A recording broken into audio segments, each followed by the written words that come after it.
Buenas tardes, no lo podemos escuchar. ¿Podría prender su micrófono, por favor?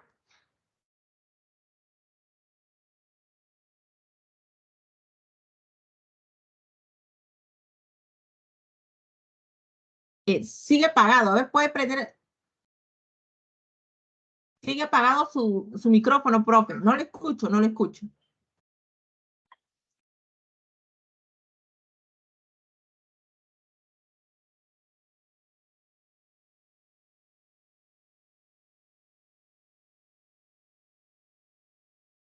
No se escucha, doctor. Tendría que prender su micrófono. Ya, ahora sí. Sí, doctor, ahora le escucho.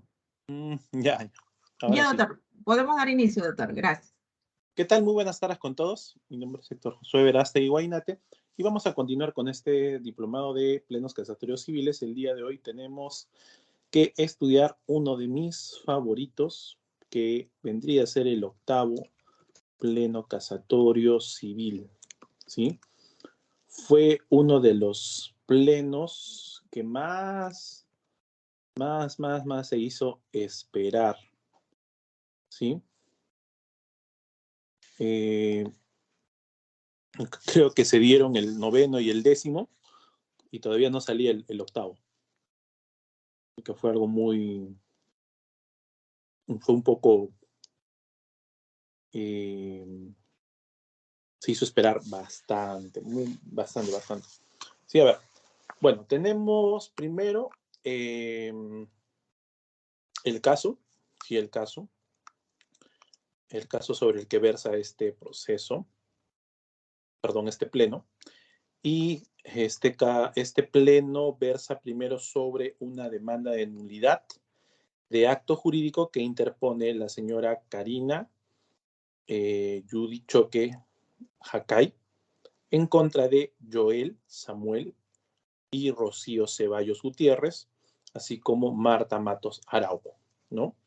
¿Qué solicita la señora Karina? Solicita que se declare la nulidad de la escritura pública de compra-venta de fecha 23 de enero del 2012 y del acto jurídico que lo contiene, ¿no? Celebrada, ¿entre quiénes estaba celebrada esta escritura pública? Entre Catalina Genoveva Jacay Apolinario y Rocío Ceballos Gutiérrez. Sí, esa es la primera compra-venta de la que se estaba solicitando su nulidad entre Catalina Genoveva Jacay y Rocío Ceballos Gutiérrez. Y accesoriamente también se estaba pidiendo la nulidad de la escritura pública de fecha 15 de septiembre de 2012, ¿no? Que fue celebrada entre Rocío Ceballos Gutiérrez y Marta Matos Araujo, ¿sí? ¿Cuál era el fundamento de la demanda en este caso? La demandante sostenía que el bien objeto de la transferencia, ¿no? Que era un predio ubicado en el pasaje Las Estrellas, sin número, del distrito de Tambo, provincia de Huancayo, ¿sí? Que era un bien realmente pequeño, tenía una extensión de 73 metros cuadrados, ¿no? Interior B, número 230, sostenía que este bien fue adquirido por una sociedad de gananciales que estaba conformada por sus padres. ¿Quiénes eran sus padres? Norberto Choquehualpa y Catalina Genoveva Jacay Apolinario, ¿no? Y que luego, ¿no? La demandante, ¿no? Al fallecimiento de su madre, es decir, es declarada heredera, ¿no? Conjuntamente con su medio hermano Joel Samuel Salazar Jacay, y al fallecimiento de su padre fue declarada heredera de tal, ¿no? En el mencionado lote de terreno se ha edificado una casa de 2 pisos con el peculio de la sociedad de gananciales antes mencionada, así como de la actora, ¿no? Entonces, ¿qué sucede? Valiéndose de que su madre se encontraba muy enferma, ¿no? Joel Samuel Salazar hizo de que la causante vendiera el predio por motivo de litis como si fuera soltera, ¿no? Aprovechando que no había variado su estado civil en el Registro Nacional de Identificación y Estado Civil, o sea, en la RENIEC, ¿no? La venta se hizo a favor de la conviviente de el señor Joel, que se llamaba Rocío Ceballos Gutiérrez, a un precio muy bajo. A ver, vamos a ver si nos estamos entendiendo.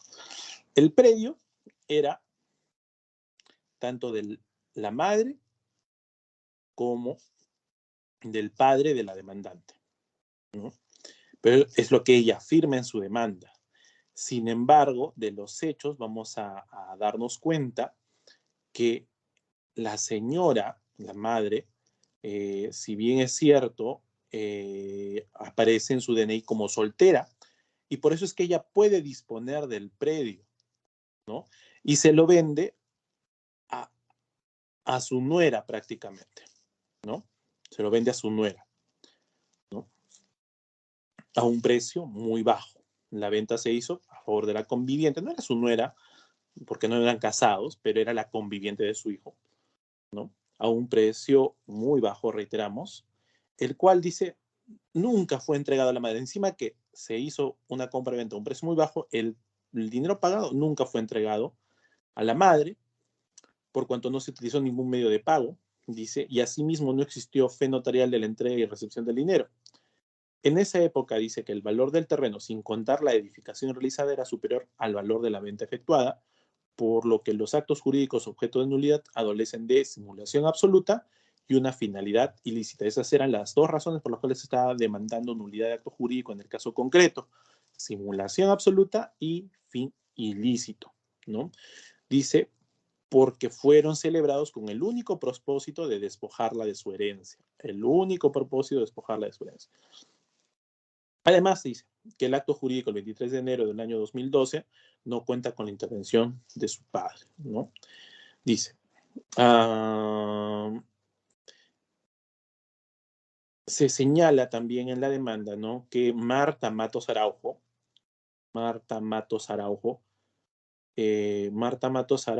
era, me parece, si mal no recuerdo, bueno, la segunda compradora.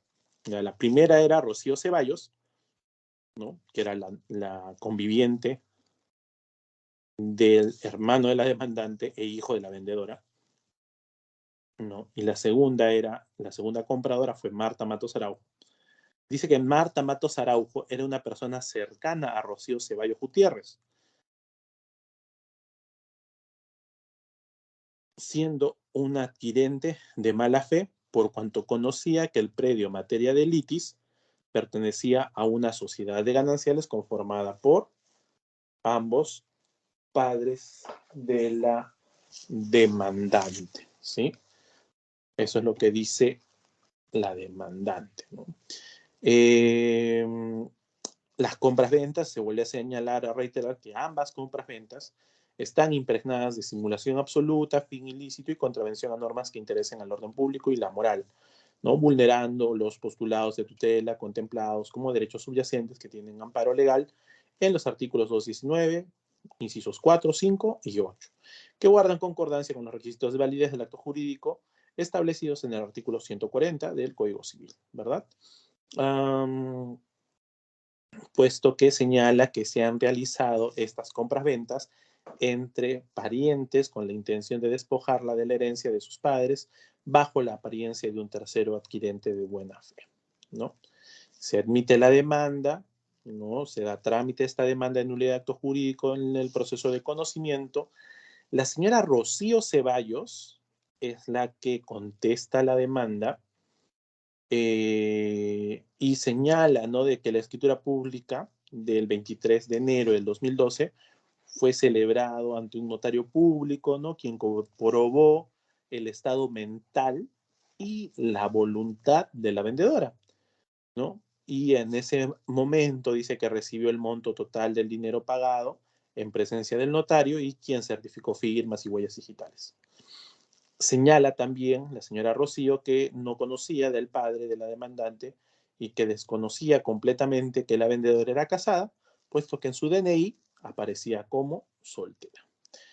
También contesta la demanda la señora Marta Matos Araujo, quien era la última compradora, señalando que dicha compra-venta no es un acto jurídico formal que reúne todos los requisitos legales, que se encuentra y que no se encuentra, afectada por ningún vicio que invalide dicha compraventa, ¿verdad? Que fue pagado, el precio pactado fue pagado a totalidad, que se ha cumplido con todas las formalidades y que la compraventa se realizó de buena fe, de manera transparente, que no se puede cuestionar absolutamente nada en esta compraventa. Además, señala un dato muy importante. Dice que ella desconocía que la anterior propietaria era casada. Así que ese detalle es importante. ¿Qué más? Contesta también la demanda del hermano de la demandante, señalando que las escrituras públicas de las cuales se pretende su nulidad en realidad han cumplido con todas las formalidades previstas y exigidas por la ley. Además señala que el predio fue adquirido por su señora madre sin participación y sin ningún aporte del padre de la demandante. Y que la construcción sobre el bien fue realizada con el dinero que obtuvo trabajando. O sea, básicamente está diciendo el hermano, oye, esa casa yo la he construido. Agrega que su madre nunca se ha identificado como casada y que siempre se ha identificado como una persona soltera. Y prueba de ello es su documento de identidad, ¿sí? Además tenemos, ¿qué más tenemos?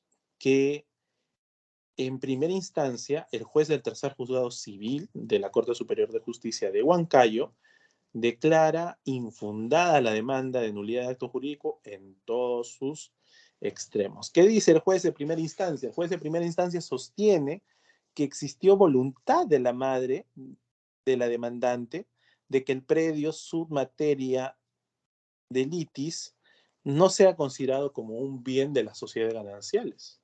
O sea que fue algo intencional, sino todo lo contrario. Siempre el bien se identificó como un bien propio, y al ser un bien propio,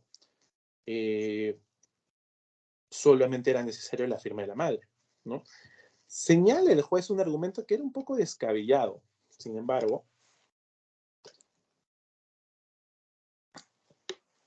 este juez dice que existió una separación de hecho al momento en que la madre adquirió el predio, por lo que el artículo 315 del Código Civil no es aplicable a los actos que se celebren sobre dicho bien, siendo entonces un bien adquirido a título propio y exclusivo de la madre de la demandante. Añade que no se ha acreditado que la construcción edificada sobre el terreno se haya realizado con dinero de la sociedad conyugal ni con dinero de la demandante. O sea, el juez de primera instancia no estaba negando que probablemente existió un matrimonio o que existió una partida de matrimonio, sino que, ya, al margen de que exista o no una partida de matrimonio, y en verdad creo que sí existe una partida de matrimonio, al momento en que compró el inmueble, decía el juez, acá ha habido una separación de hecho, y por lo tanto no se aplica el 315. Pero eso no es así, ¿no? O sea, en realidad uno puede estar separado de hecho, pero si no estás divorciado, sigues estando casado y por lo tanto sigues estando dentro del régimen de la sociedad ganancial. Así que ese argumento, posteriormente, siempre ha sido objeto, en verdad, de mucha crítica, este argumento que se postuló o que se plasmó en la primera sentencia de este juez civil.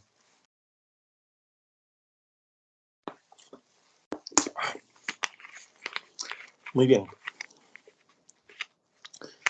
El juez de primera instancia, siguiendo con su argumentación, manifestó, o mejor dicho, concluyó que el bien objeto de litis no era un bien social, sino que era un bien propio, un bien exclusivo de la madre, de la demandante, y en ese sentido, o sea, entendiendo que era un bien exclusivo, un bien propio, no necesitaba, pues, autorización alguna del padre, ¿no? De la demandante, ¿no? Y que, por ende, ¿no? Se aplicaba el artículo 303 del Código Civil, en el que se señala que cada cónyuge conserva la libre administración de sus bienes propios y puede disponer de ellos y gravarlos, ¿no? Eso es lo que sostuvo el juez, ¿no?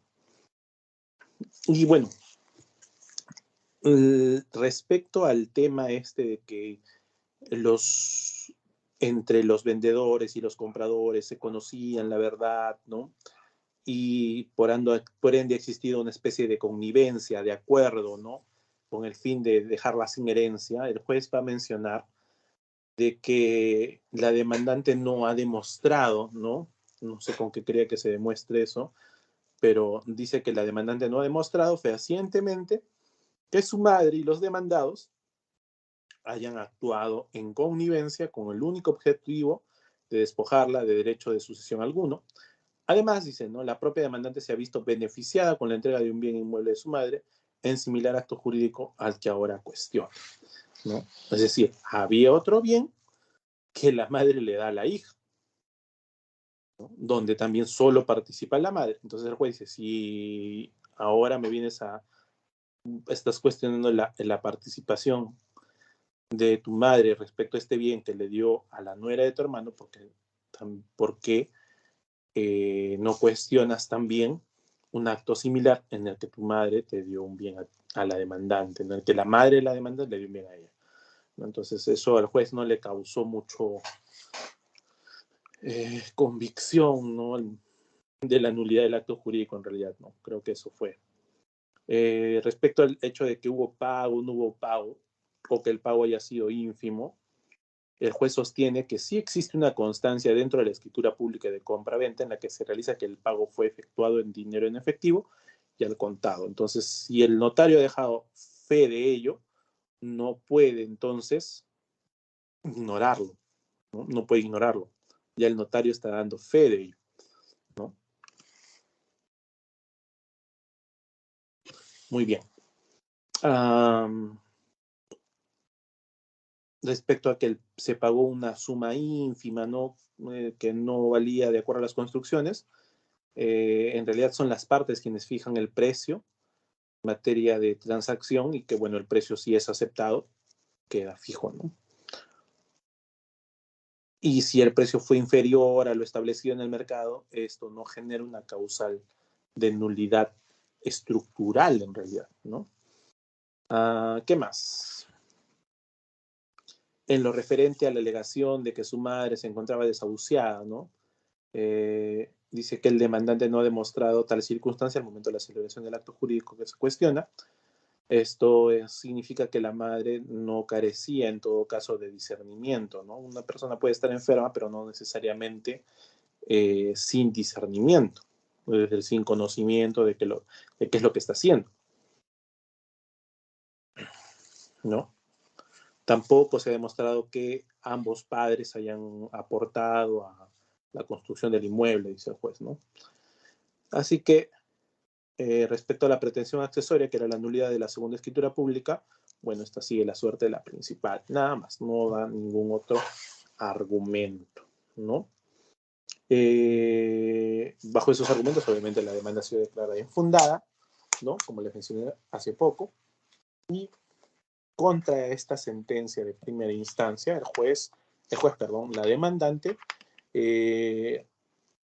realiza una apelación. ¿Sí? Realiza una apelación y la sala mixta de Huancayo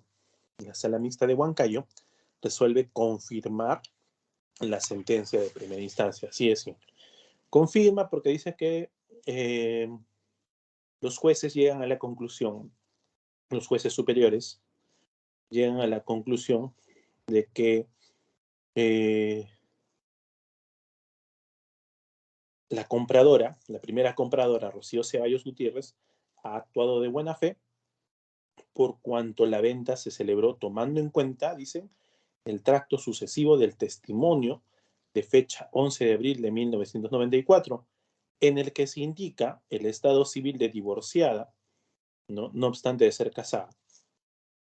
Asimismo, dice, no obra en el Registro Nacional de Identificación de Estado Civil de RENIEC la condición de casada, y además, esta actuación de buena fe se encuentra reforzada por la actuación del notario que otorga legalidad a los instrumentos que expide. En otras palabras, en la escritura pública de compra-venta del bien, la madre de la demandante aparece con el estado civil de divorciada. Y si aparece con el estado civil de divorciada, estamos hablando de un bien propio. Eso es lo que dice la sala. Y además, si tu DNI aparece como soltera, o sea, es decir, no tiene en tu DNI, tampoco tienes la condición de casada, entonces estás actuando de buena fe, porque has visto, por así decirlo, el título archivado, ¿no? En otras palabras, eso es lo que quiere decir la sala. En este caso, se ha visto el título archivado y ahí no aparece que eres casado. Se ha visto el DNI y tampoco aparece que eres casada. Entonces, ¿por qué tendría que ser nulo? ¿No? En conclusión, dice que no se puede configurar, mejor dicho, la simulación absoluta, puesto que no está probado que existiera un concierto de voluntades, ¿no?, entre la vendedora, que era la madre de la demandante, y la compradora, que era la conviviente del hermano de la demandante, ¿sí? Más bien dice que es todo lo contrario, porque el acto de la compra-venta, ¿no?, fue en realidad un acto jurídico real, ¿no? Real, ¿sí? La sala demuestra, o la sala establece en su sentencia de vista de que tampoco se ha podido demostrar la existencia de un fin ilícito de las partes para perjudicar en su legítima a la parte demandante, ¿no? Porque eso era el argumento de la demandante. Han hecho todo esto para dejarme sin herencia, decía la demandante, ¿no? Entonces la sala dice, no, un ratito, acá no, tú no has demostrado que se te haya querido afectar en tu legítimo. Y yo sospecho que ese argumento llega porque, como bien mencionó el juez de primera instancia, había un bien que la demandante ya había recibido de su madre, también en compraventa. Muy bien. Se confirma la sentencia de primera instancia y llegamos a la casación. ¿Qué infracción normativa señala la demandante en esta casación? Muy importante.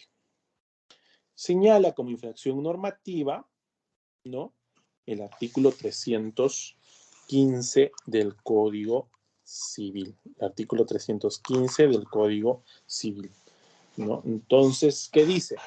¿Qué dice el artículo 315 del Código Civil?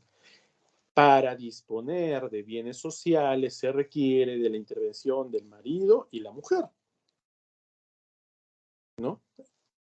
Sin embargo, ¿no?, la ATCOEM señala que esto será posible en tanto existan los medios de publicidad del Estado civil y que en la actualidad no hay registro público donde se inscriban los matrimonios civiles, más aún si en el testimonio de la compra-venta a favor de su madre figuraba como divorciada, ¿no? Por lo que no estaría aprobada la mala fe por parte de la primera compradora, Rocío Ceballos Gutiérrez, sin tener en cuenta que en realidad su madre se encontraba casada, requiriéndose la intervención de ambos cónyuges, por lo que el acto jurídico contenido en escritura pública y compraventa otorgada a favor de Rocío Ceballos debe ser declarado nulo. Eso era lo que argumentaba la demandante en su casación.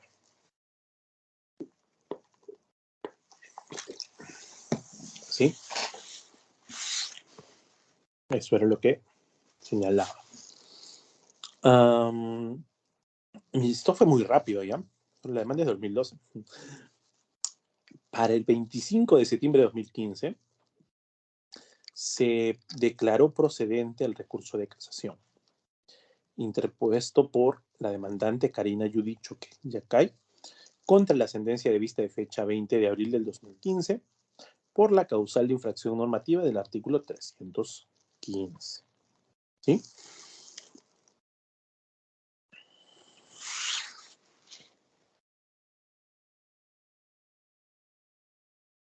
Muy bien.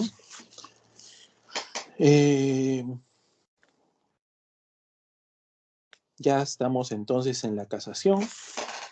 Los argumentos de la casación están establecidos en el artículo 400 del Código Procesal Civil, ¿no? Se señala, ¿no?, en un auto, ¿no?, que va a ser parte de un pleno casatorio, ¿no? Y se invita a algunos profesores muy destacados en la materia, ¿no?, para ser amicus curiae, ¿no? Entonces,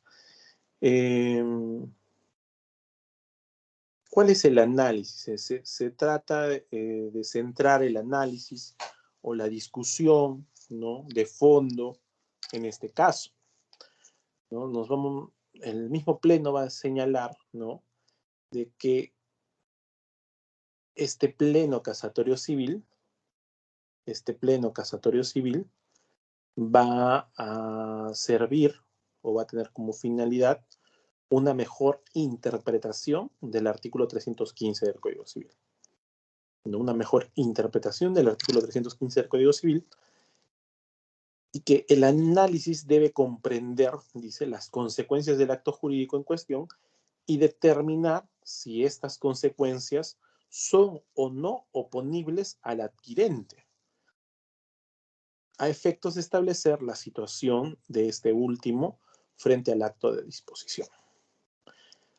Asimismo, dice, ¿no?, los problemas a tratar en este pleno establecen: 1, la determinación de la consecuencia del acto de disposición de bienes de la sociedad conyugal celebrado por uno de los cónyuges sin la intervención del otro, es decir, determinar la consecuencia jurídica, obviamente, del acto de disposición de bienes de la sociedad conyugal celebrado por uno de los cónyuges sin la intervención del otro. Precisar, ¿no?, si se trata de un acto nulo, anulable o ineficaz. Nulo, anulable o ineficaz. Y por otro lado, establecer si la nulidad, anulabilidad o ineficacia le es oponible o no al adquirente. Entonces, este pleno va a girar sobre esos 3 ítems, sobre esas 3 categorías del derecho civil, ¿sí? La nulidad, la anulabilidad y la ineficacia, ¿no? Muy bien. Hasta ahí espero que me hayan entendido el planteamiento de este caso, los hechos y lo que se va a resolver en este pleno. ¿Qué se va a resolver en este pleno? ¿Qué se va a establecer? Se va a establecer cuál es la consecuencia jurídica, ¿no?, de la disposición social, del acto de disposición de un bien que pertenece a la sociedad de gananciales, realizado ¿por quién? Por un solo cónyuge, ¿no? Otras palabras, dicho de otro modo, ¿qué pasa cuando el cónyuge vende solo o sola un bien que le pertenece a la sociedad conyugal? Eso es lo que se va a resolver. Y hay 3 consecuencias que aparentemente entran en discusión, o 3 consecuencias que aparentemente se podrían dar. ¿Cuáles son esas 3?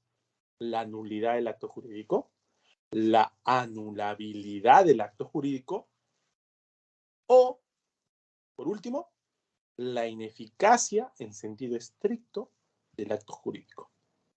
Esas son las 3 opciones, ¿no? Y al margen de esas 3 opciones, también se va a discutir si alguna de esas 3 es oponible al tercero adquirente de buena o mala fe. ¿Ok? Eso es lo que se va a discutir en este pleno. Muy bien.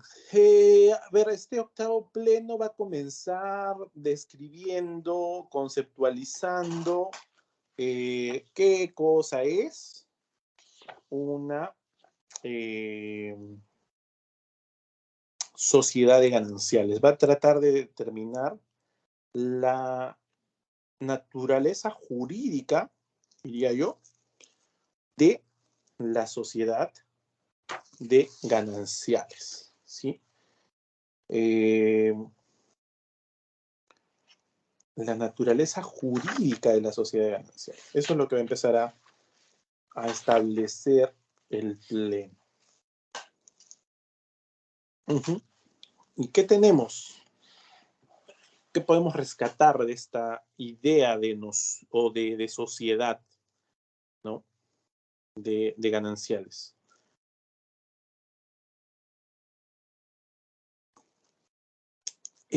Tenemos, ¿no?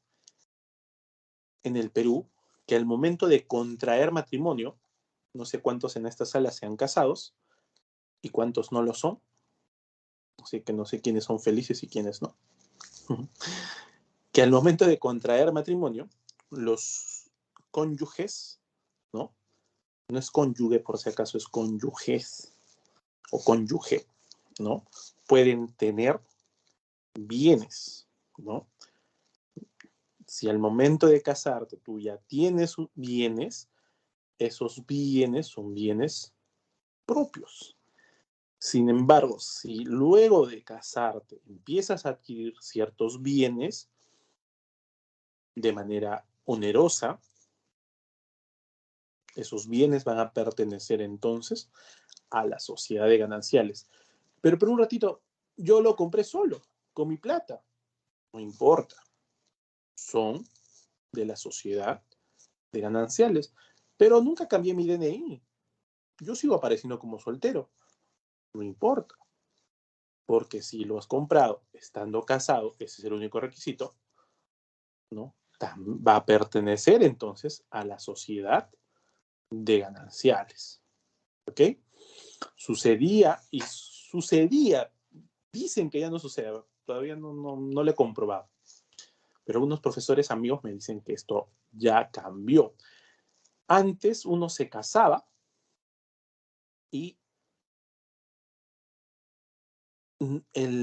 tú podías estar casado y tu DNI podía seguir apareciendo como soltero porque entre la municipalidad y RENIEC no había contacto alguno. Entonces, si tú mismo no hablabas en el registro civil, en RENIEC, al momento de actualizar tu DNI o de sacar una copia o de renovar tu DNI, si tú no decías ni abrías la boca, RENIEC no se entera que estás casado. ¿Sí? Y eso ha pasado mucho tiempo. ¿Sí? Yo entiendo que eso sigue siendo así. Algunos me dicen que no, que ahora sí las municipalidades están conectadas y que cuando te casas también en RENIEC se entera al toque que estás casado y cambia tu estado civil en automático. No sé si alguien puede decirme que sí ha cambiado en automático su estado civil. Páseme el dato en qué municipalidad fue para no casarme allí. Pero volviendo al tema. La idea es que entiendo que esto sigue pasando, que mientras tú no le digas a la RENIEC que ahora has cambiado tu estado civil, vas a seguir figurando como soltero. ¿Y eso qué genera?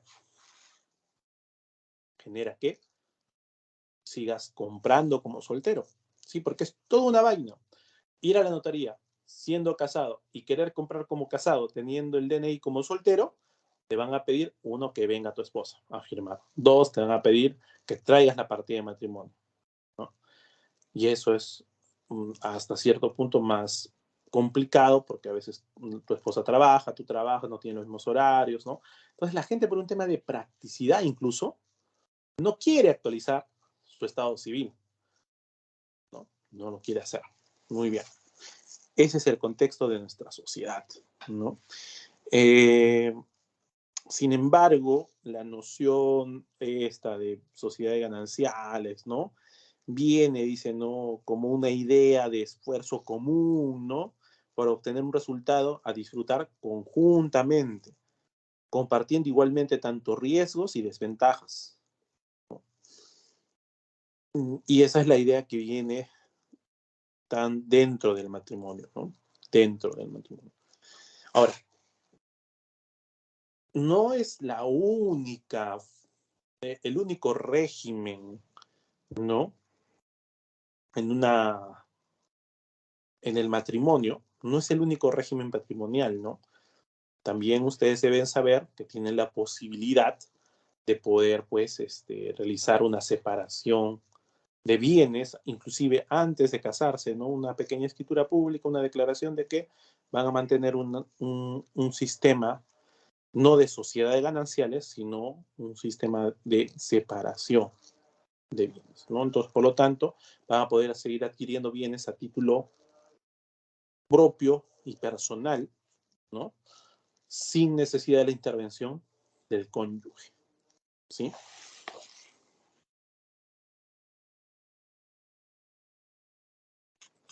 Entonces, esa es también otra opción.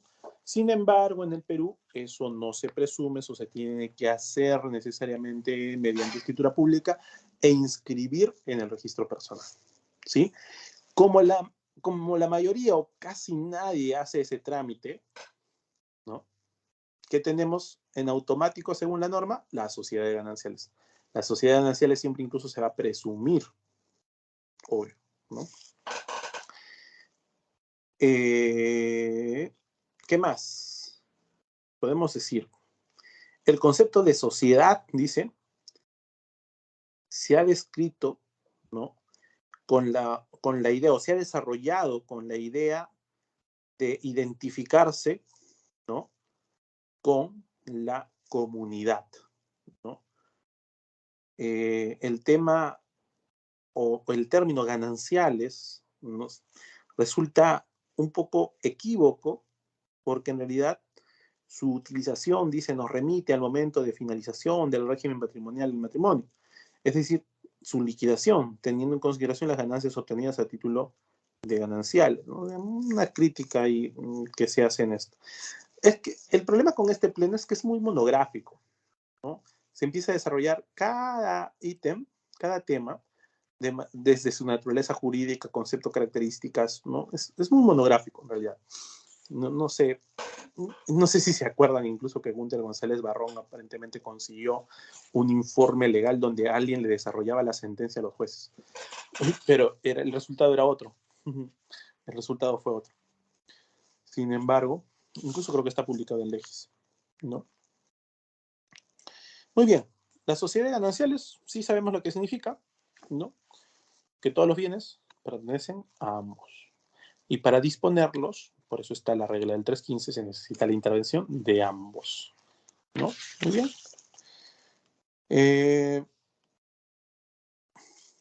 Claro, la discusión en este punto era si se pueden aplicar las reglas de la copropiedad a las sociedades gananciales. Obvio que no. Si se podía ratificar, yo creo que sí se puede ratificar. Yo he trabajado varios años en una notaría y el esposo podía vender solo y luego venía la esposa y ratificaba la compra-venta. Y se hacía una escritura pública de ratificación. Creo que sí se puede. Así que eso me hizo dudar siempre de que este problema planteado por este octavo pleno se tratara de un tema de nulidad, ¿no? Porque era posible la ratificación. Perfectamente posible la ratificación. A ver, ¿qué más? El tiempo avanza y espero que no se me vaya nada. A ver, hablamos de que podían ser 3 consecuencias jurídicas, ¿no? La primera de ellas, sí, hablamos de que podía ser la nulidad. La nulidad establecida en este caso, o la nulidad a la que se quiere referir el pleno, es a la nulidad estructural, ¿sí? La nulidad estructural, ¿no? La nulidad absoluta, básicamente. La nulidad absoluta, la nulidad estructural, esa nulidad que va a dejar aparentemente sin ningún efecto jurídico al acto que se ha pretendido o que se ha celebrado, ¿sí? Entonces,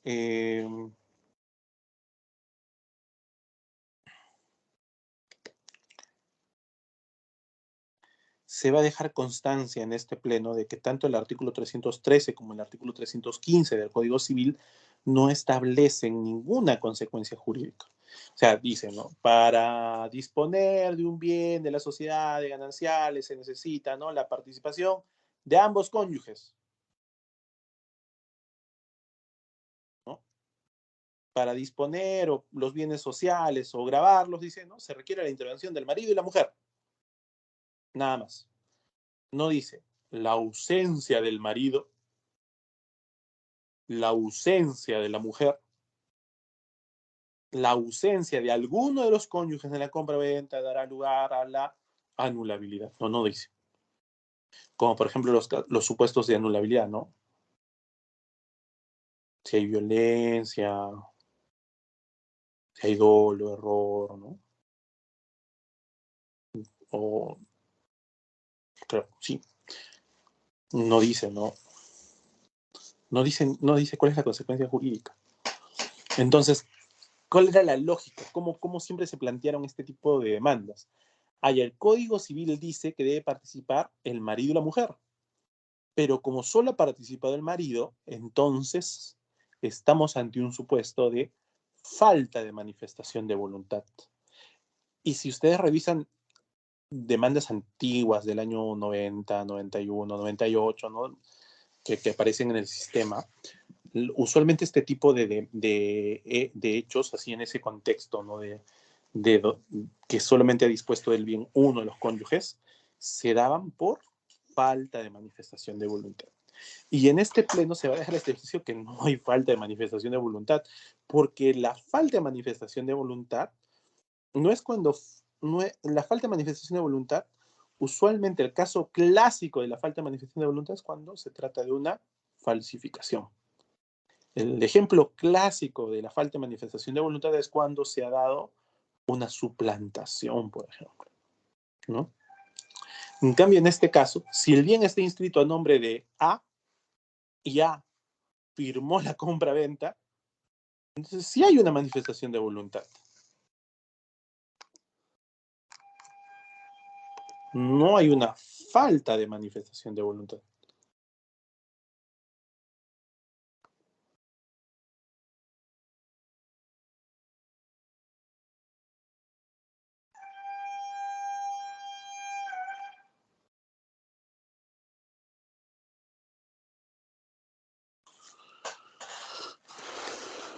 ¿Sí?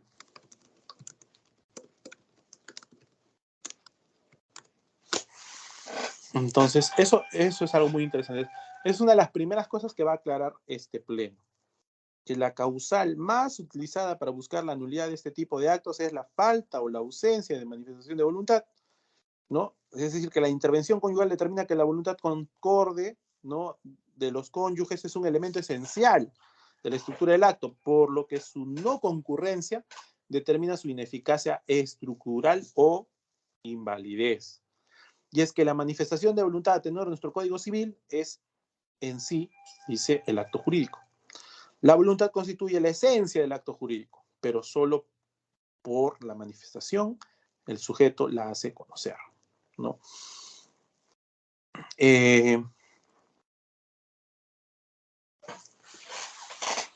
Ahí un poco se van al lado de que la ausencia de la voluntad, entonces si no hay voluntad, no hay ausencia de voluntad, tampoco no existe el acto, como que se confunden un poco entre falta de manifestación de voluntad y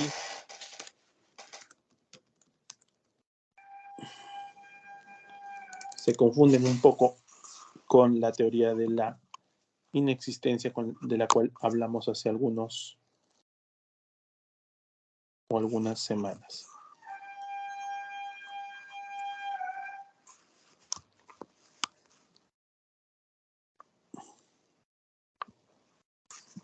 A ver, ¿me pueden ver? Sí, ahora sí, está bien. A ver, ¿qué más? ¿Qué podemos rescatar? Dice que un primer sector de la doctrina considera que el acto de disposición de un bien social por un solo cónyuge es nulo por diferentes fundamentos, ¿no? La causal siempre más utilizada ha sido, ¿no? la falta de manifestación de voluntad, ¿no? Eso es lo que dice el pleno. Sin embargo, también se va a señalar, ¿no? de que en el caso concreto se trataría de una situación de un consentimiento incompleto. que desnaturaliza la esencia del acto jurídico y que requiere de una perfecta manifestación de voluntad para consumarse, ¿no? Entonces, la falta o ausencia de consentimiento, ¿no?, aparece, ¿no?, en el inciso 1, dice, ¿no? Bueno, al comienzo este pleno empieza a describir todas las causales sobre las cuales se ha estado pidiendo la nulidad en estos casos, ¿no? Habla de la falta de manifestación de voluntad, luego va a hablar del inciso 3, ¿no?, de que es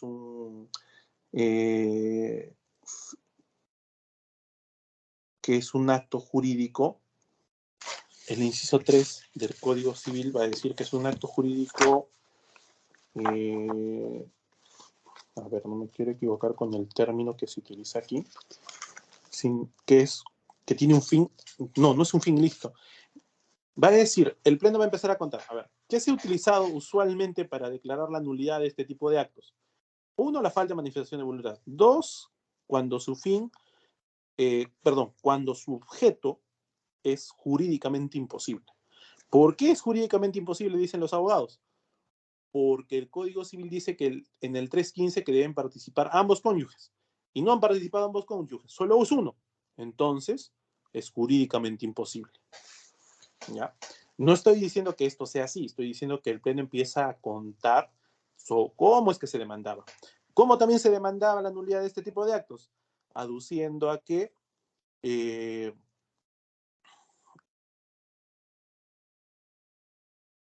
se contravenían normas de orden público, ¿no? 149, también mencionan el 142, el 219.3, que ya lo acabo de leer, y el 8, ¿no? El inciso 8, que es contravención a normas de orden público, ¿no? ¿Qué más? Mencionan el Pleno Jurisdiccional de Arequipa del año 2015, donde la conclusión fue que el acto de disposición de un bien social celebrado por un solo cónyuge sin la intervención del otro acarrea un vicio de nulidad y se adoptó, señaló que era nulo por falta de manifestación de voluntad, ¿no? Entonces, eso era. Después se van a señalar, ¿no?, de que ya, esas eran las 3 causales de nulidad que más se utilizaban, y luego van a decir que otro sector de la doctrina sostiene que ya no es un tema de nulidad, sino que es un tema de anulabilidad, ¿no? La tesis que defiende la anulabilidad determina que un elemento constitutivo necesario para la validez del acto es la codisposición conyugal sobre bienes sociales, lo que implica el ejercicio de una facultad dominial de los cónyuges. Es decir, en los dos consortes reside el poder, ¿no? Entonces, ¿por qué era anulable? Porque el poder de disposición está en ambos cónyuges. Y la falta de uno de ellos no lo hace nulo. No lo hace nulo, sino que es anulable, ¿no?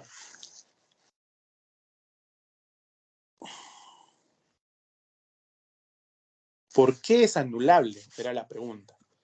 ¿Por qué es anulable? Porque en doctrina, ¿sí?, en doctrina se va a entender que todo aquello que puede ser convalidable o todo aquello que puede ser confirmado o convalidado no es nulo. Recuerden que la sanción más grave que tiene el ordenamiento jurídico es la nulidad absoluta, ¿no? Y se entiende que cuando hay una nulidad absoluta, no te permite subsanar, no te permite confirmar, no te permite convalidar, porque hay un problema estructural en el acto jurídico, ¿no?, que no se puede curar. Por eso se decía, no sé si se acuerdan, bueno, la posición que nos enseñaban, o que está en el libro de Vidal Ramírez, por ejemplo, ¿no?, que el acto jurídico nulo nace muerto y que el acto jurídico anulable está enfermito. Como está enfermito, se puede curar. ¿Cómo se cura? Con la convalidación o la confirmación. En cambio, cuando está muerto, nadie lo puede revivir. No se puede hacer nada. ¿Sí? Entonces, entender el acto jurídico de esa manera nos hace diferenciar, ¿ya? Nos hace diferenciar, ¿no? En la nulidad de la nulidad, ¿ok? Entonces, algún sector de la doctrina decía que estos actos jurídicos, al ser poderes o facultades de los cónyuges, son convalidables, ¿no? Entonces, no se trata pues de nulidad de actos jurídicos, sino de anulabilidad, ¿sí? ¿Y cuál es el otro problema que desarrollan, no? El otro problema que desarrollan es que hablan de la legitimación, ¿no? Que los problemas de la legitimidad para celebrar el acto jurídico, ¿sí? Y que el tema de la legitimidad en nuestro Código Civil y en nuestras normas, no son problemas que tengan que ver con la estructura del acto jurídico. Raro, ¿no? En otros sistemas sí, eso sí es así, pero en el nuestro no. En nuestro sistema, la legitimación o la legitimidad no es un tema de la estructura del acto jurídico. Ya, entonces, más bien, la legitimación es un presupuesto subjetivo, dice, del contrato, que consiste en la competencia que tiene la parte contractual de disponer de las posiciones jurídicas que será objeto del contrato, de tal forma que la legitimación se encuentra ligada al concepto de autonomía privada, según la cual las personas pueden regular sus propios intereses y solo estos, ¿no? La legitimidad o legitimación no es un requisito o elemento intrínseco de la validez del acto jurídico. Eso es lo que yo les decía, ¿no? Eso es lo que dice el Pleno, ¿no? Que no es un requisito, sino que simplemente es un presupuesto, un elemento extrínseco de la eficacia del acto jurídico. Si, en otras palabras, si solamente va a vender una persona, siendo el bien de dos, y solamente lo vende una, esto no es un tema ni de nulidad ni de anulabilidad. Al ser un problema de legitimación o de legitimidad, ¿no? Es un problema simplemente en los efectos jurídicos de ese negocio jurídico. Va a señalar el Pleno también que la ineficacia vista desde otra óptica indica que la solución más adecuada del acto de disposición o de gravamen celebrado por uno de los cónyuges sobre un bien de la sociedad de gananciales es su calificación como acto ineficaz, pero no nulo. El cónyuge preterido podrá evaluar la conveniencia o no del acto realizado por el otro cónyuge y si lo encuentra ventajoso para la sociedad de gananciales, lo podrá ratificar. Y si no lo encuentra ventajoso para sí, simplemente no lo ratifica, no tiene entonces ningún efecto jurídico, ¿sí? Hasta aquí vamos a tomarnos 5 minutos, por favor, y retomaré la clase, ¿sí?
A ver, vamos a volver.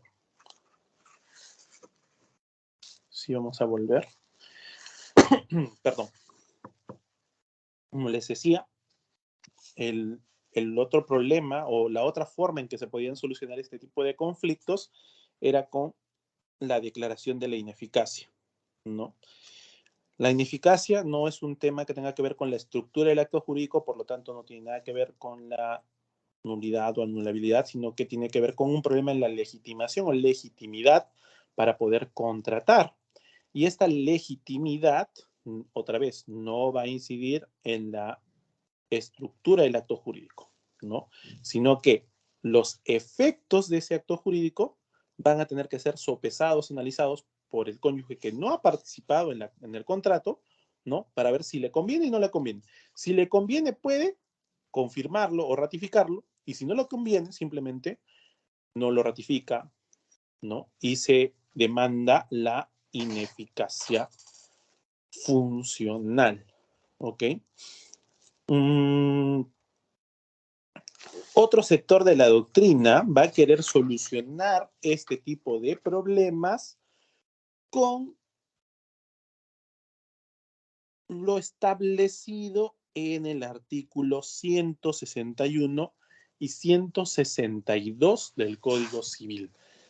¿Qué se establece en el Código Civil en esos artículos 161 y 162? Aparece un tema de representación. Representación directa sin poder, dice el código. Y dice el código así, que el acto jurídico celebrado por el representante excediendo los límites de las facultades que se le hubiera conferido o violándolas es ineficaz con relación al representado, sin perjuicio de las responsabilidades que resulten frente a este y a terceros. También es ineficaz ante el supuesto representado el acto jurídico celebrado por persona que no tiene la representación que se atribuye. El acto jurídico no celebrado por persona que no tiene la representación que se atribuye. Y el 162 va a decir que en los casos previstos en el artículo 161, el acto jurídico puede ser ratificado por el representado, observando la forma prescrita para su celebración. La ratificación tiene efecto retroactivo, pero queda salvo el derecho de tercero.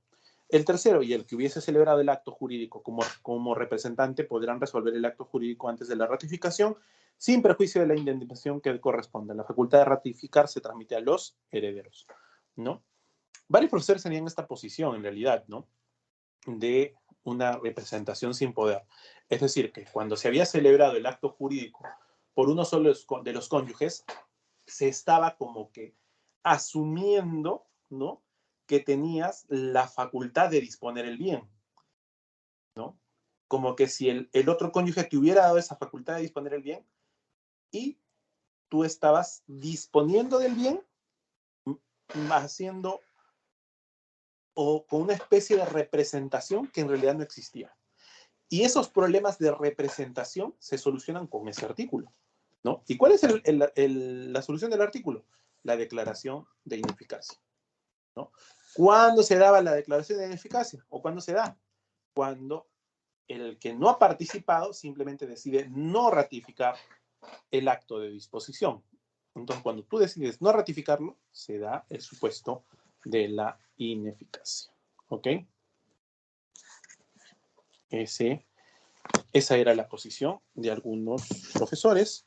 Y es más, ¿no? En este pleno se van a presentar varios profesores conocidos, muy destacados del derecho civil peruano, como por ejemplo el profesor Gastón Fernández Cruz, ¿no? Quien va a mencionar que el artículo 315 del Código Civil es una norma estrictamente programática, ¿no? Y como es una norma programática, ha contemplado como supuesto fáctico solo la intervención de ambos cónyuges.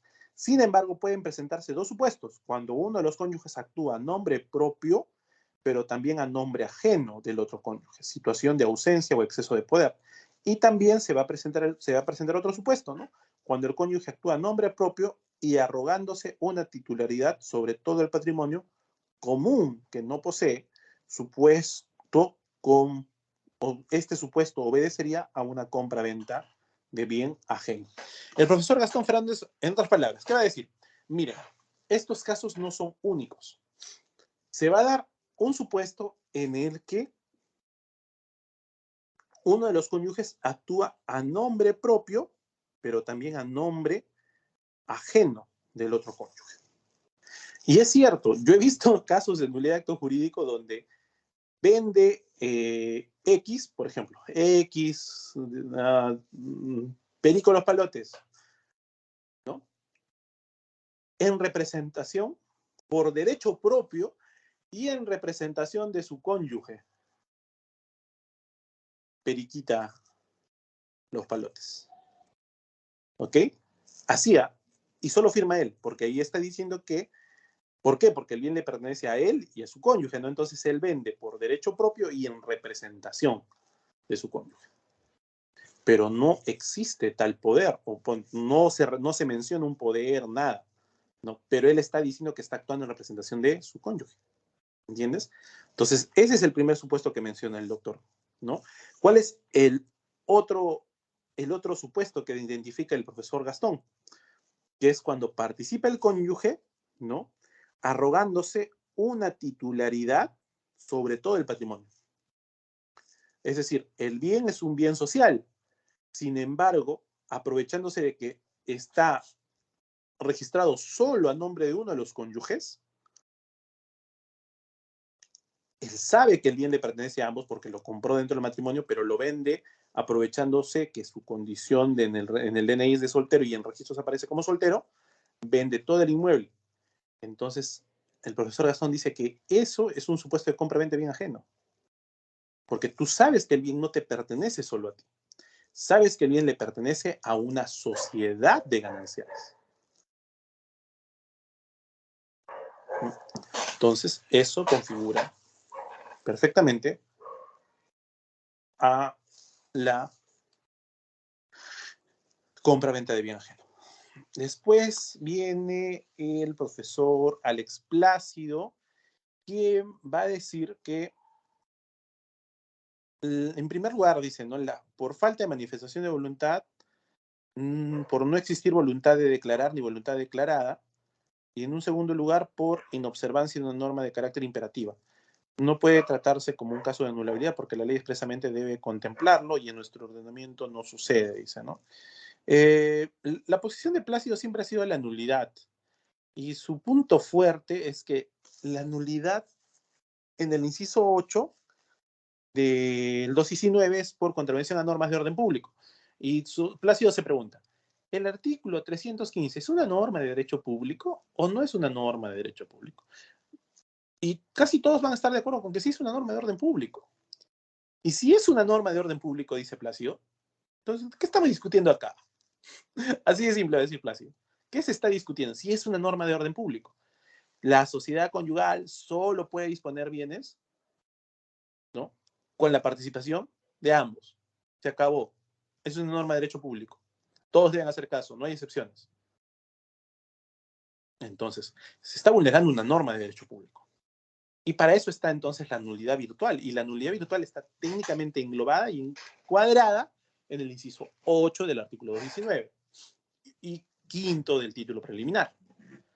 Por lo tanto, es un supuesto de nulidad, dice Plácido. Ok, y se acabó.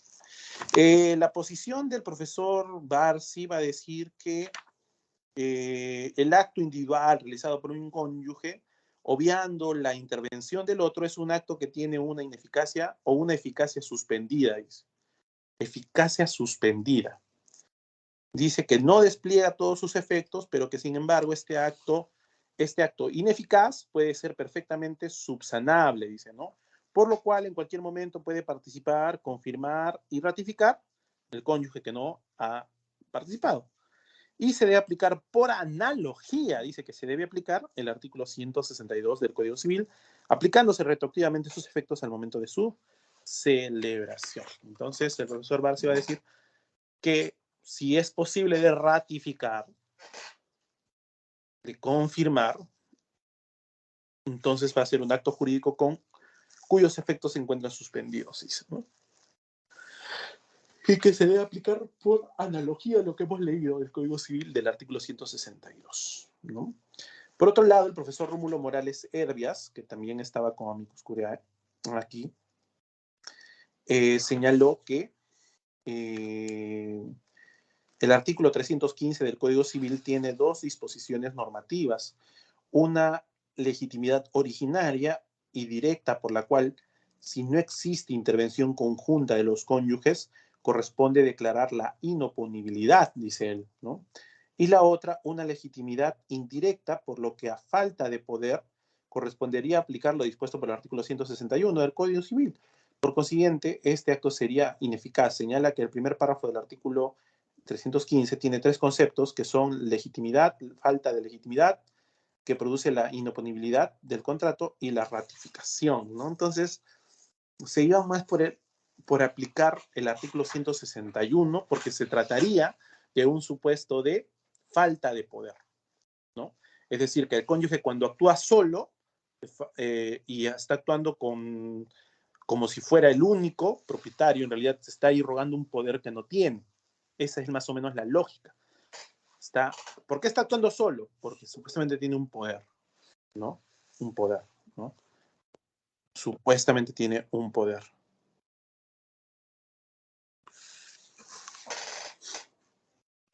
¿No?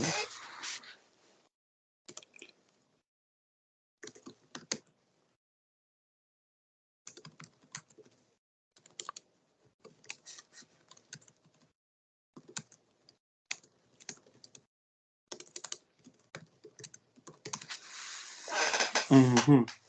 Bueno, esa era la posición del profesor Rómulo y por último la posición del profesor Giovanni Priori, que fue una posición bastante interesante. ¿Ya? Él empieza a describir varios supuestos, ¿no? Muchos supuestos en realidad. Y los efectos jurídicos van a ser distintos en estos supuestos. El tema a tratar es un supuesto, dice, de ineficacia y no de nulidad, va a señalar, y que la institución jurídica que se encuentra detrás del artículo 315 del Código Civil es el instituto de la legitimación, dice, ¿no? El supuesto más claro de la falta de legitimación es la celebración de un negocio jurídico, ¿no? En la celebración de un acto, de un negocio jurídico, es el de la celebración de un contrato por alguien que dice tener un poder y no lo tiene. Recomendó a la Corte Suprema de Justicia la posibilidad de reconducción de la pretensión como un supuesto de excepción al principio de congruencia procesal, ¿no? Esta reconducción debería realizarse en primera instancia, quizás en la fijación de los puntos controvertidos, con lo cual evitaría que las demandas terminen siendo resueltas por temas formales, ¿no? Eso es lo que dice el profesor, ¿no? O sea, antes de que se declare que sea infundada, ¿no? La demanda, o que se declare improcedente, ¿no? Debe reconducirse el proceso, ¿no?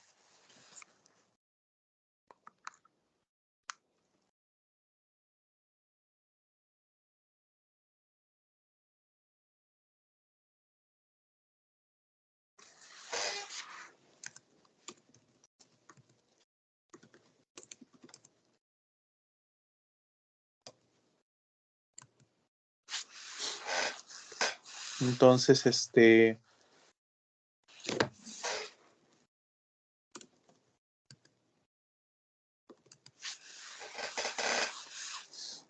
estaría, dice, ¿qué dice el profesor Giovanni Priori? Que hay temas formales que pueden ser atacados por las partes y esto daría pie a que la demanda sea declarada improcedente, por ejemplo. ¿No? Yo demando nulidad de acto jurídico, pero si yo tengo la posición de que este es un problema no no en la estructura del negocio jurídico, sino un problema en la legitimación, entonces la demanda corre riesgo de ser declarada improcedente, dice Giovanni Priori. Entonces, para no afectar el derecho a la tutela jurisdiccional efectiva, para no afectar un derecho a una respuesta en realidad no fundada en ley, ¿no? Entonces se debe optar por la reconducción, dice él, ¿no? ¿Qué más tenemos en este pleno? Bueno, parte de esas opciones da por los amicus, más la situación del tercero. ¿No? ¿Cuál va a ser la situación del tercero? Dice que si el adquirente transfirió a su vez el bien a favor de un tercero y este último lo inscribe registralmente, es de aplicación al principio de buena fe pública registral. Ello significa que la pretensión de nulidad del acto de disposición de un bien social extraordinario por uno solo de los cónyuges no puede ser amparada frente al tercero en aplicación de lo preceptuado por el artículo 2014 del Código Civil. Dicho tercero resulta ser ajeno al contrato cuestionado por el cónyuge que no intervino, ¿no? Eso es lo que señala el Pleno, ¿no?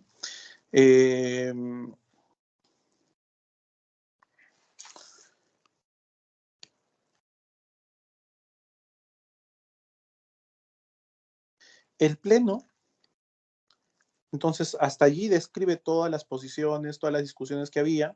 Recuerden, ¿cómo se resolvía ese problema? Se aplicaba el inciso 1 de los 19, falta de manifestación de voluntad, se aplicaba el inciso 3, ¿no? De que no era el objeto era jurídicamente imposible, ¿no? Y se aplicaba el inciso 8, ¿no? Que era nulidad virtual. Luego, posterior a ello, ¿no? Los amicus curiae van a decir en su mayoría de que a excepción de Plácido, todos los demás van a decir, bueno, acá se debe aplicar el 161, 162, ¿no? O de una u otra manera, ¿no? Se debe aplicar ese artículo, ya sea porque analogía o porque se estaría tratando de un problema de falta de poder o de un exceso del poder, ¿no? ¿Qué más tenemos? Aparte de eso, tenemos ya para terminar el tema del juicio de fundabilidad, ¿no? Es decir, el razonamiento de la Corte, ¿no? ¿Cuál es el razonamiento de la Corte en este pleno?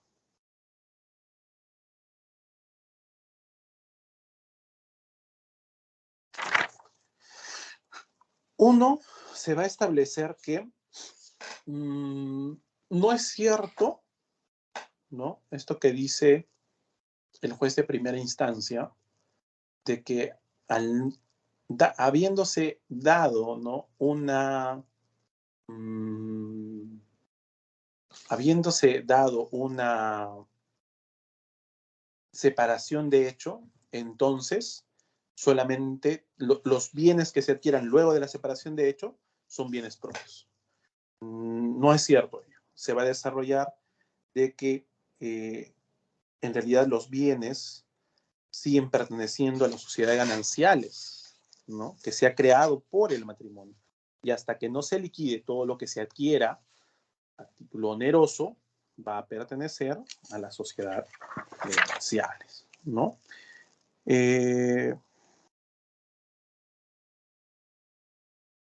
Habla de pruebas directas, pruebas indirectas, ¿no? Del matrimonio, por así decirlo. Luego empieza a desarrollar, ¿no? Algo muy interesante. Que en el caso de autos, dice, en el caso concreto, el matrimonio celebrado entre Norberto Choque Hualpa y doña Catalina Genoveva Jacay Apolinario, el mismo se encuentra probado con el acta de matrimonio adjunto en la demanda y por tanto, dice, produce sus efectos civiles frente a cualquier tercero, ¿no? Entonces, ¿cómo se prueba el matrimonio? ¿Con mi estado civil del DNI? No. ¿Cómo se prueba el matrimonio? Con el acta de matrimonio o partida de matrimonio, ¿no? Suficiente, ¿no? Entonces dice, teniendo en cuenta dichas consideraciones, ¿no? La infracción normativa invocada, ¿no? Que era el artículo 315, dice que los actos de disposición de los bienes sociales extraordinarios o de trascendencia económica tienen como regla la intervención conjunta de ambos cónyuges. Esta regla se sostiene en dos pilares. Primero, la protección del interés familiar y segundo, el principio de igualdad de los cónyuges. ¿Por qué existe esta regla entonces? Es un cambio de paradigma esta regla en realidad, ¿no? Porque antes la mujer no era considerada ni siquiera para votar. Y si no era considerada ni siquiera para votar, no era considerada ni siquiera para poder disponer los bienes de la sociedad de gananciales. Entonces, este Código Civil, en su artículo 315, tiene como objetivo, ¿no? Tiene como su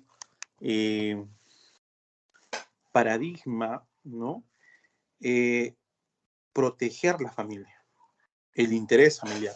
Imagínense que sí sea correcto o que el código admita que uno de los cónyuges pueda vender cualquiera de los bienes. Te peleas con tu marido un día y en venganza vendes todo. Te quedas con todo el dinero y lo dejas en la calle al otro. ¿Sería correcto? No, no sería correcto. Entonces, ¿cuál es la idea de que existe esa regla? ¿Proteger el interés del esposo? No. ¿De la esposa? No. El interés de la familia, ¿no? ¿Cuál es el otro pilar, como menciona acá, o la otra idea que hay detrás de este artículo 315? La protección, o mejor dicho, el principio de igualdad de los cónyuges. Los dos son iguales, por lo tanto, los dos tienen los mismos derechos sobre los bienes y obligaciones también, ¿no? Entonces, se considera que este artículo 315 es una norma imperativa de orden público y exige la intervención conjunta de ambos cónyuges en el acto de disposición de un bien extraordinario de la sociedad de gananciales, cuya titularidad reposa en la sociedad conyugal.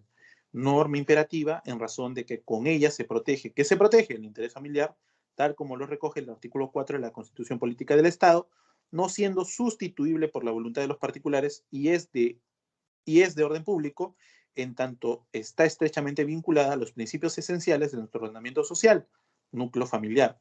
Es decir, la inobservancia del requisito previsto en el artículo 315 del Código Civil, es decir, la intervención conjunta, constituye una causal de nulidad regulada en el inciso 8 del artículo 219, norma de remisión del artículo 5 del título preliminar del Código Civil. Vale decir, la consecuencia jurídica aplicable a este supuesto es la nulidad. Nulidad. Se aprecia de autos que al no haber fenecido la sociedad de gananciales entre don Norberto Choquehualpa y doña Catalina Genoveva Jacay, Apolinario, por alguna de las causales establecidas en el artículo 318 del Código Civil, la disposición del bien sub judice, sin el consentimiento del cónyuge preterido, deviene nulo, al haber transgredido una norma de carácter imperativo del orden público, como es el caso del artículo 315 del Código Civil. En tal virtud debe declararse la nulidad del acto jurídico contenido en la escritura pública de compra-venta de fecha 23 de enero del 2012 y la nulidad del acto jurídico contenido en la escritura pública de compra-venta de septiembre de 2012, por haberse incurrido en la causal prevista en el inciso 8 del artículo 219 del Código Civil, que preceptúa que el acto jurídico es nulo en el caso del artículo 5 del título preliminar, salvo que la ley establezca sanción diversa, siendo que el precitado artículo 5 del título preliminar del Código Civil prevé que es nulo el acto jurídico contrario a las leyes que interesan al orden público o a las buenas costumbres, ¿no? Por último, dice, ¿no? Hace referencia a que la adquirente, la última, Marta Matos Araujo, dice que es necesario precisar que si bien adquirió el bien, dice, en calidad de tercero, también es cierto que no inscribió su compra entre los registros públicos. No ha acreditado el desembolso efectivo como contraprestación por la disposición del predio en comento, y el notario público ha dejado constancia que no ha utilizado ningún medio de pago a que se refiere la ley 28.194. Así como que quien está en posesión del predio es la demandante, ¿no? Por eso es que Marta Matos inicia un proceso de desalojo en contra de la demandante, ¿no? Por lo que no se encuentra protegida por el principio de buena fe registral, regulado en el 2014, así como por la buena fe contractual, regulada en el artículo 1362, ¿no? Y por ende, primero se dispone a declarar fundada la casación interpuesta por Karina Judy Choque Jacay por infracción normativa. Casaron la sentencia, revocaron la sentencia de primera instancia de fecha 4 de diciembre de 2014 que declara infundada y reformándola declara fundada la demanda de nulidad de acto jurídico, en consecuencia nulo el acto jurídico, y asimismo se declara la constitución o constituyen, ¿no?, precedentes vinculantes los siguientes. Primero, uno, que el derecho de propiedad es un derecho humano de primera generación y por tanto la protección de este derecho exige que se desestime cualquier conducta o artificio con el que se pretenda desconocerlo, afectando los derechos patrimoniales de una de las partes en el dominio de un bien que les pertenece o que les pertenezca en su condición de cónyuge. B, que las normas que se aplican para la copropiedad de los bienes resultan ser aplicables supletoriamente cuando se trata de la disposición indebida de los derechos que son inherentes a la sociedad de gananciales en la institución matrimonial, aun cuando existiendo este vínculo, los documentos personales de cada cónyuge no hagan constar esta condición de sus relaciones matrimoniales. C. Las reglas de tutela del derecho de propiedad deben estar esencialmente orientadas a impedir en todos los casos de ejercicio abusivo de los derechos inmobiliarios de uno de los cónyuges, cuyo comportamiento o su sola iniciativa se impulse para tratar de disponer los bienes que pertenecen a la sociedad de gananciales. La actuación conjunta que se refiere al artículo 315 del Código Civil constituye la regla para los actos de disposición de los bienes de la sociedad de gananciales. A ver, otra vez, comentando un poco, el punto A de los precedentes vinculantes es muy interesante y muy poco se usa en las demandas de nulidad de acto jurídico. ¿Sí? ¿Qué sucede? Las demandas de nulidad de acto jurídico usualmente son sobre un contrato de compra-venta, son sobre un contrato de anticipo de legítima, son sobre un contrato de donación, obviamente, ¿no? Entonces, se dice allí que no se está discutiendo la propiedad. No se discute la propiedad la propiedad se discute en el proceso de reivindicación, ¿no? Y en el desalojo, ¿qué se discute? La posesión, nada más, ¿no? En la nulidad no se discute, ¿no? Entonces, a veces nuestros argumentos en la nulidad de acto jurídico tienen que ver con los actos de disposición. Bueno, obviamente giran en torno a los actos de disposición, pero también giran en torno a que yo me considero propietario, a que ella se considera propietaria, ¿no? Entonces, este artículo es muy interesante porque acá está combinando tanto el derecho de propiedad con la forma de cuestionar ese derecho, ¿no? Entonces, ¿qué va a decir? Que el derecho de propiedad es un derecho humano. ¿Y qué es lo que se debe desestimar? Dice, ¿no? Para proteger ese derecho humano, se debe desestimar cualquier conducta, cualquier artificio que pretenda desconocer mi derecho. ¿Qué decía la demandante en este caso concreto? Mira, mi hermano y mi mamá se han puesto de acuerdo para no darme parte de mi herencia. ¿La herencia de quién? ¿De su mamá? No, la herencia de mi papá, porque su papá había fallecido. Y ese bien era de mi papá y de mi mamá. Y como mi mamá no quiere que yo reclame mi herencia, la herencia de mi papá, ¿qué ha hecho? Le ha vendido el bien a mi hermano. Pero no se lo ha hecho a mi hermano directamente, sino a la conviviente de mi hermano. Y para que yo no pueda recuperar el bien, encima han hecho una segunda compra-venta, ¿no? Entonces, a través de estos contratos son una forma de hacer un artificio, ¿no? Para que yo pueda verme afectado ¿en qué? Mi derecho a la propiedad, ¿no? Entonces, eso es lo que está estableciendo la primera regla.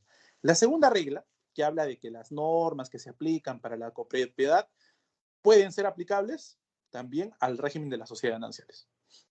Sospecho que debe ser aplicable en todo aquello que le sea compatible, ¿no? En todo aquello que le sea compatible, ¿no? Interesante es esta regla, ¿sí?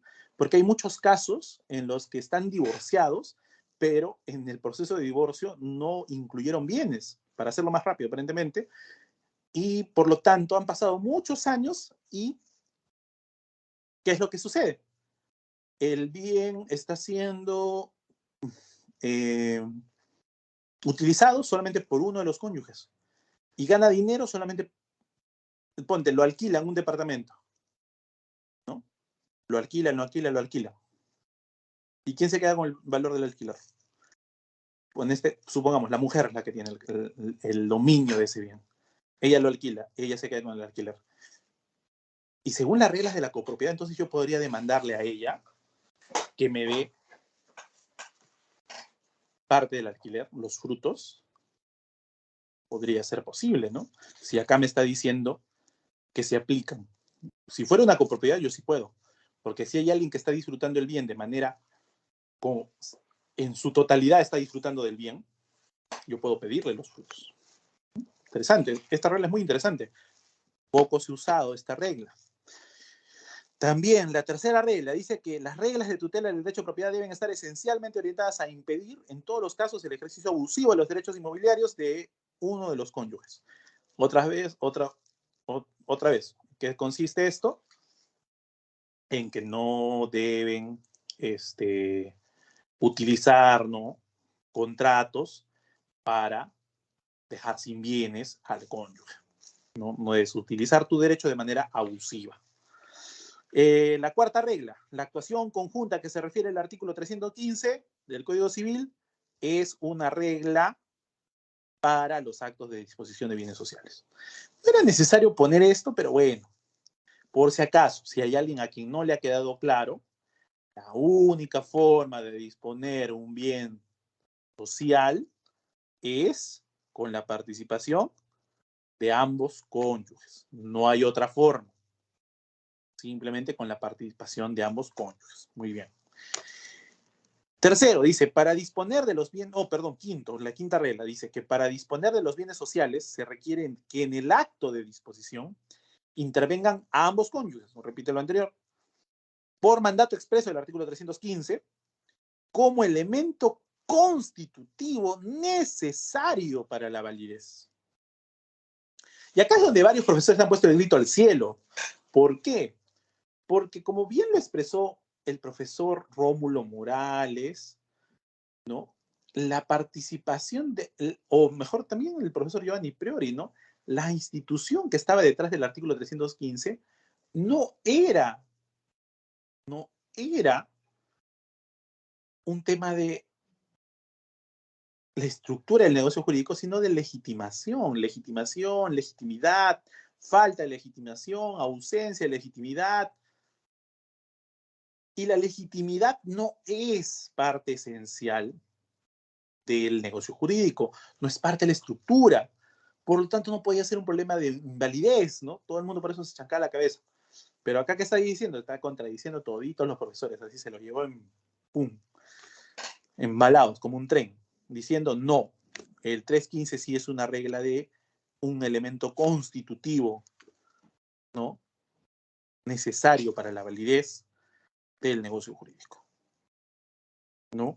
Y por lo tanto, dice la intervención del otro, si se ha celebrado el negocio jurídico sin la intervención de uno de los cónyuges, se está contraviniendo el orden público del inciso 8.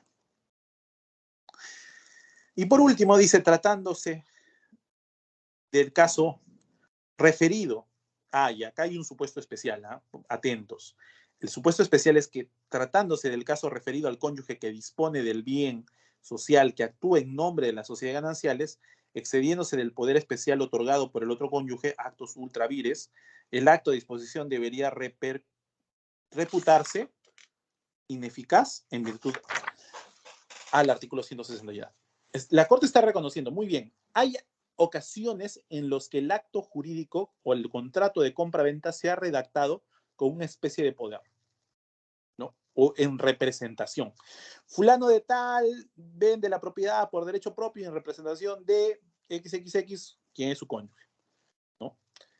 En esos casos en los que se ha descrito así a los dos cónyuges, créanme, hay casos donde sí se ha descrito así a los dos cónyuges y solo firma uno, sí es aplicable el artículo 161, lo cual me parece perfectamente lógico, ¿sí? Dice, ok, y por último, ahora sí, por último me equivoqué, falta una regla más, dice, cualquiera de los cónyuges puede reivindicar el bien que pertenece a las sociedades gananciales en el caso de que uno solo de ellos hubiera dispuesto de la propiedad común. Entonces, ¿cuál es la salida? Vendieron el bien. Vendieron el bien. Tu bien, imagínate. Vendieron tu casita. Era de las sociedades gananciales, pero como solo tu DNI no estaba como casado, estaba como soltero, y ya te separaste de tu esposo, imagínate, ¿qué hago? ¿Debo pedir la nulidad del acto jurídico necesariamente? Algunos dicen que no. ¿Qué debo hacer? Lo que dice acá. Cualquiera de los cónyuges puede reivindicar el bien que le pertenece a las sociedades gananciales. O sea, yo puedo interponer directamente mi demanda de reivindicación. Interesante, es esta regla, como les digo, pocas veces, casi nunca la he visto. Es más, voy a probar, creo. Porque está diciendo que se puede reivindicar, y en la reivindicación se puede declarar incluso la ineficacia del título. Puedo decir, yo tengo mejor derecho a propiedad, porque yo era propietario y el título de ahí es nulo. Incluso puede haber una nulidad de oficio, no sé, se me ocurren mil cosas. Se puede reivindicar el bien. O sea, pero no creo que la intención de la Corte haya sido que tengas que estar 10 años en un proceso de nulidad de acto jurídico y luego recién hacer una reivindicación. Yo creo que esta regla ha sido para que ya no tengas que ir por la nulidad del acto jurídico, sino para simplemente recuperar el inmueble. Ojo, siempre y cuando este sea el caso en que tú no tengas posesión del inmueble. Porque si tú tienes posesión del inmueble, ¿para qué vas a pedir reivindicación? La reivindicación la hace el propietario que no tiene posesión contra el poseedor no propietario, ¿no? Entonces, ya el código me está diciendo que puedo reivindicar. Y supongo que ahí se puede discutir un mejor derecho a propiedad, una nulidad del título de la otra parte, ¿no? Sí, normal.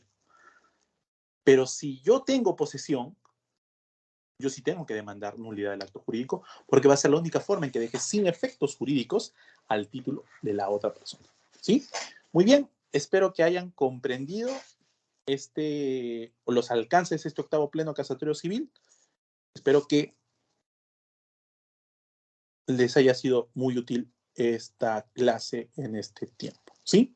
Muy bien, si es que no hay ninguna pregunta, entonces procedo a retirar. Muchas gracias.